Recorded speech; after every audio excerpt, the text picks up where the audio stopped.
تعرف إن 90% من الناس فاهمين البراندنج غلط؟ قبل ما أقول لك إيه هو البراند، خليني أسألك سؤال.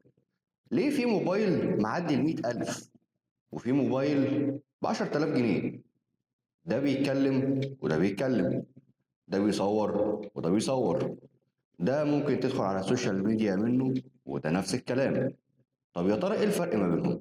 الفرق في كلمة واحدة بس: البراند. البراند هو أول حاجة بتفكر فيها لما بتشوف لوجو معين أو بتشوف منتج معين، بتحس بثقة للمنتج ده، بتحس إن أنت عايز تدفع حتى لو فلوس كتير علشان تشتريه. خليني أقول لك إن أكتر من 90% من الناس اللي بقابلها، سواء عملاء أو حتى ناس شغالين في المجال بتاعنا، فاهمين إن التسويق هو إن أنت تعمل إعلانات وخلاص، سواء كانت إعلانات ممولة أو إعلانات مصورة.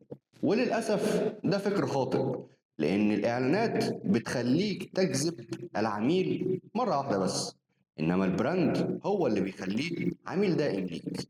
الإعلان بيخلي العميل يشتري منك مرة واحدة، ولكن هو لو احتاج المنتج أو الخدمة بتاعتك مرة تانية ولقاه في حتة تاني أقرب أو أرخص هيروح له. يبقى أنت كده بتصرف فلوس على الإعلانات من غير return of investment، ال ROI. أنت كده مفيش عائد من الإعلانات غير شراء مرة واحدة بس. عشان نفهم البراندنج بشكل أقوى، تعالوا نعرف مع بعض التعريف العلمي بتاعه. البراندنج هو مجموعة التصورات والانطباعات والمشاعر المرتبطة باسم أو منتج أو شركة في عقل المستهلك. يعني من الآخر، البراندنج هو إن أنت تزرع المنتج أو تزرع اسم شركتك جوه عقل المستهلك، يبقى بالنسبة له اسم شركتك أو المنتج اللي أنت بتقدمه يساوي المنتج ده. مثال بسيط هنديه: شركة مرسيدس. المرسيدس عربيات فخمة جدا، فزرعوا جوه عقل العملاء او حتى غير العملاء ليهم. ممكن يكون واحد مش قادر على تكلفة ان هو يجيب عربية مرسيدس، بس هو بالنسبة له جوه عقله الاسم ده او البراند ده يعني عربية فخمة. يعني مش زي اغلب الناس فاكرة ان البراند هو ان انت تعمل لوجو او هوية بصرية وخلاص. عشان كده الشركات الكبيرة والشركات العالمية بتهتم ان هي تبني براند او اكتر جوه عقل العميل. فهنقول مثال: الفيسبوك، الانستجرام، الواتساب، كل دي براندات، بس كله بيندرج تحت شركة ميتا. ميتا دي لسه طالعة من سنتين ثلاثة، ما كناش نعرف ميتا قبل كده، ولكن البراندات أو الابليكيشنز اللي احنا عارفينها دي بقالها سنين كتير. طيب للناس اللي بتفهم في العربيات: اودي، بورش، لامبورجيني، بنتلي، كل دي براندات لعربيات فخمة جدا وغالية جدا، بس كل العربيات دي او كل البراندات دي بتندرج تحت الشركة الام اللي هي فولكس واجن. ولو بتحب الفاست فودز، عندك KFC وعندك بيتزا هات، دول يندرجوا تحت شركة اسمها يامي براندز. في الغالب انت تعرف اسم البراند، ولكن هل تعرف اسم الشركة الأم؟ غالبا لا. ليه؟ لأن هم بيهتموا وبيشتغلوا على إن أنت تعرف اسم البراند، إن أنت تعرف KFC، إن أنت يتزرع جوه عقلك إن أنت لو عايز تاكل هتروح لهم. مش مهم اسم الشركة إيه، المهم إن أنت تشتري منهم. هيجي حد ويسألني سؤال: يعني هو البيزنس مش هينجح من غير براندنج؟ ده أنا هرد عليه بسؤال تاني: هو إيه تعريف النجاح بالنسبة لك؟ إيه معيار الشركة الناجحة بالنسبة لك؟ هل بالنسبة لك الشركة الناجحة أو البيزنس الناجح هو اللي مبيعاته كبيرة وبتزيد؟ هل هو اللي ليه كذا فرع؟ يعني إمتى تقدر تقول إن البيزنس ده ناجح؟ وإمتى تقول إن البيزنس ده براند؟ فهنا في اختلاف ما بين البيزنس الناجح والبيزنس اللي بقى براند. كتير بنقابل مشاريع ناجحة مبيعاتها بتزيد، ممكن يكون عنده فرع واثنين وثلاثة، ولكن هو مش باني براند صح.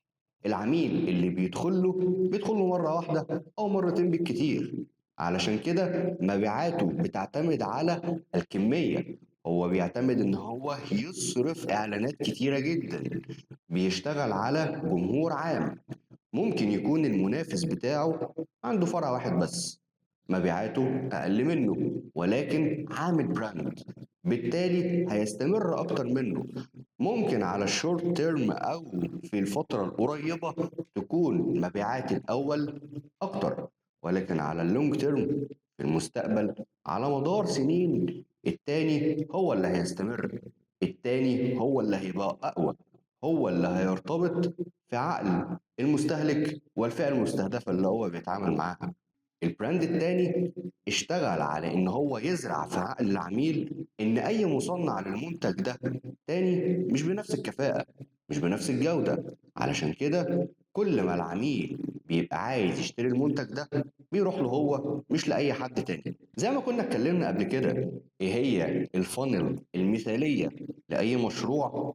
ان العميل يشوفك، يهتم، يسألك، يشتري، فيرجع يشتري تاني ويرشحك لناس.